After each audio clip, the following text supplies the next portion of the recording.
안녕하십니까. 신의 한 수의 신혜식입니다. 우리의 소원은 통일, 꿈에도 소원은 통일. 문재인 정부의 평화 프로세스가 진행되고 있는데요. 이게 정말 제대로 된 평화인지 궁금하죠. 물론 여러분들 잘 아시겠지만 이 문재인의 가짜 평화쇼, 오늘 다시 한번 이야기해 보도록 하겠습니다. 이와 관련해서 김정기 교수님 모셨습니다. 네, 안녕하십니까. 안녕하십니까.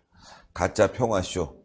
네, 평화를 앞세우는 사람들은 늘 전쟁을 몰고 오고, 그렇죠. 자유를 앞세우는 사람들이 전쟁을 막죠. 이번에 그 고성 DMZ 쪽에 새로이 조성된 평화의 길 들어보셨죠? 예, 거기 거닐면서 문재인 대통령이 그 소원 그 카드에다가 뭐라고 썼는가 하면은 경제가 평화다 그랬어요. 근데 참 이해가 좀 안 가는데요. 그래도. 아니, 경제가 평화다라고 이야기했는데 경제로 치면은 경제망통이잖아요. 아, 그렇죠. 경제를 망쳤으니까. 어떻게 경제를 말할 수 있어요? 그러니까 그러네요. 평화로 치면 위장평화, 가짜평화의 주역 역할을 하고 있잖아요. 예. 그래서 왜 이분이 경제가 평화다라고 할까?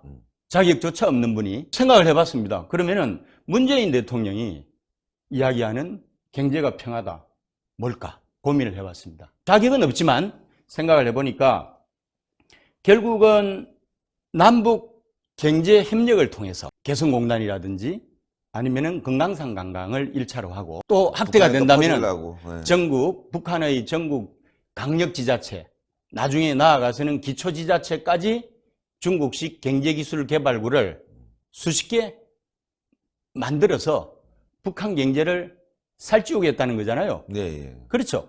그리고 이제 또 평화 솔루션이 나온다면은 미국을 비롯한 서방 진영의 도움을 받아서 경제 부흥을 깨할 수도 있고 뭐 그래서 이제 이렇게 해줌으로 해서 우리 한반도에 평화를 정착시킬 수 있다라고 생각하는 것 같아요. 착각이죠. 착각이죠. 네. 아까 말씀하신 대로 평화라는 게 언제 오는 겁니까?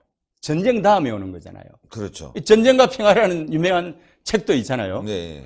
그래서 우리 한국 전쟁이 1953년에 종전이 됐다고 하지만은 평화체제가 아니고요. 정전체제입니다. 휴전에 들어간 거예요. 그렇죠. 휴전이죠. 지금. 휴전이고, 그래서 아직까지 한반도에서는 전쟁이 진행형이고, 잠깐 쉬고 있을 뿐이거든요. 북한이 그래서 없어져야 이제 그게. 그렇죠. 종전이 되는 거죠. 맞습니다. 네. 평화가 온 게 아니에요. 네. 평화가 온 게 아닌데, 이 평화를 지금 이야기를 이제 하고 있는 거고, 물론 뭐, 우리 한반도 문제가 남북만 가지고 문제 해결이 안 되잖아요. 네. 불행히도 우리 주변 사강이 세계를 다스리는 대표적인 국가들이잖아요. 네. 미중 일러잖아요. 그렇죠. 참 이 한반도의 지정하기 상당히 괴로운 겁니다. 어떻게 보면은.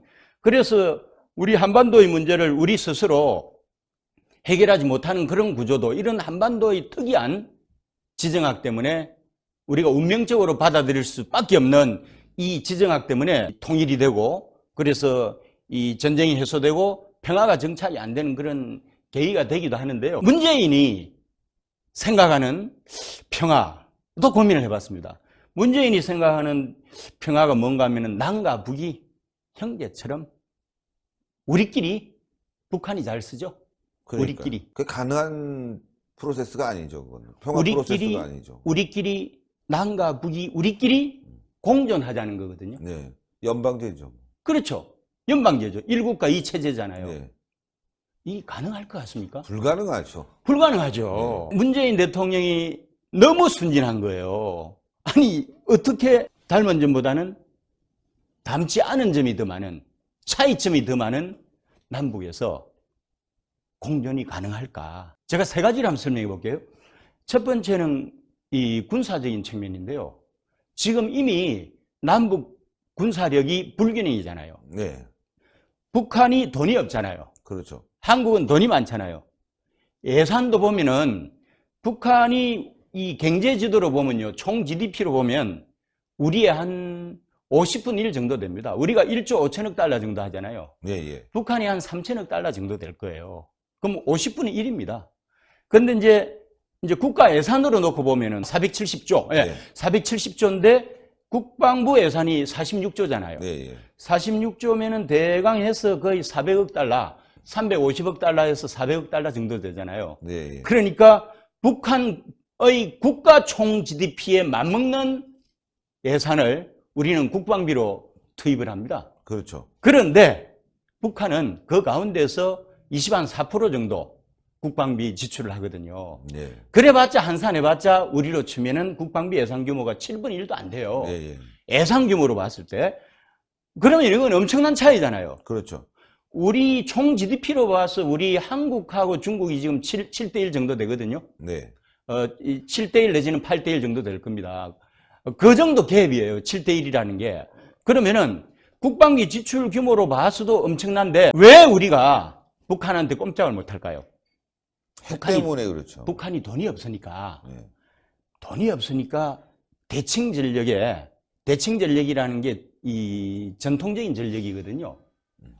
전통적인 전력에 투자를 하면은 돈이 많이 들어갑니다. 많이 들죠. 그래서 비대칭 전력이 있잖아요. 그렇죠. 대량 살상 무기 같은 거, 핵무기, 생화학무기, 탄도미사일 같은 거는 개발 비용도 최소한의 비용으로 최대한의 효과를 볼 수 있는 게 비대칭 전력이에요. 예. 그래서 북한이 지난 30년 동안 비대칭 전력에 투구했고 그 결과가 핵 보유국으로 이어졌잖아요. 예, 예. 탄도미사일 개발했잖아요. 생화학무기로 보면 대국이잖아요. 그렇죠. 꿈을 이룬 거예요. 예. 그래서 국방비 예산 규모로 보면 게임도 안 되고 국력으로 보면 50분의 1밖에 안 되는 북한이 어떻게 군사력으로 우리를 협박하느냐? 바로 이 비대칭 전력 때문에 그렇습니다. 생화학 무기와 핵. 그렇죠. 그런데 왜 우리가 북핵을 이고 살 수밖에 없는 운명인가? 핵 보유 국가는 핵을 보유하지 않은 국가에 비해서 압도적입니다. 게임이 안 돼요. 그렇죠. 우리가 예를 들어서 재래 전력의 예산을 미국처럼 투입을 해도 북핵을 잡지 못합니다.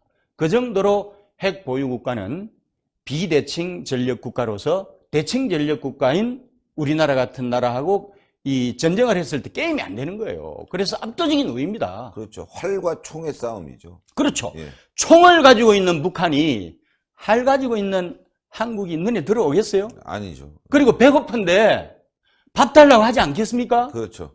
지금 달라고 요구하는 건 빙산의 일각이에요. 달라 하다가 안 주면은 국지전부터 시작해서 전면전까지 가는 거 아니에요, 이게. 그렇죠. 예. 그러면 우리가 국지전이나 전면전 아니 그게 불안정하지만 평화를 유지하기 위해서는 퍼줄 수밖에 없는 이런 운명인데 어쨌건 북한 김정은이 이렇게 좋은 핵을 포기하겠습니까? 포기 안 하죠. 여기서 엄청난 불균형이 있기 때문에 남과 북이 군사적인 측면에서도 공존을 할 수가 없어요.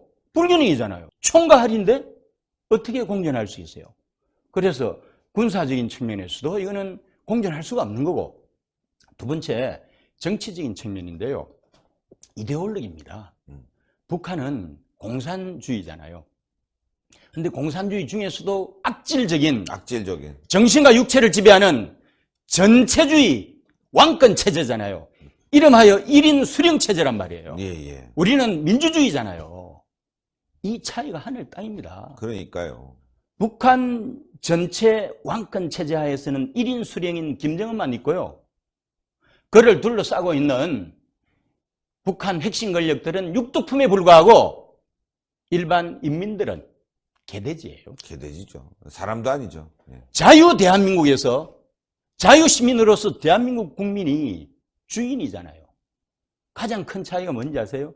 권리장전. 영국의 권리장전.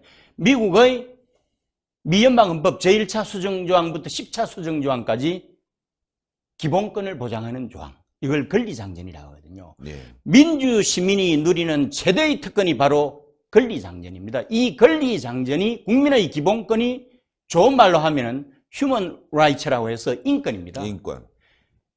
권리장전이라고 하는 국민의 기본권이 보장되는 체제를 통해서 인권이 보장되는 체제가 대한민국 국민들이 누리는 민주시민으로서 특권인데 북한에 인권이 있어요? 없죠. 기본권이 있습니까? 없죠.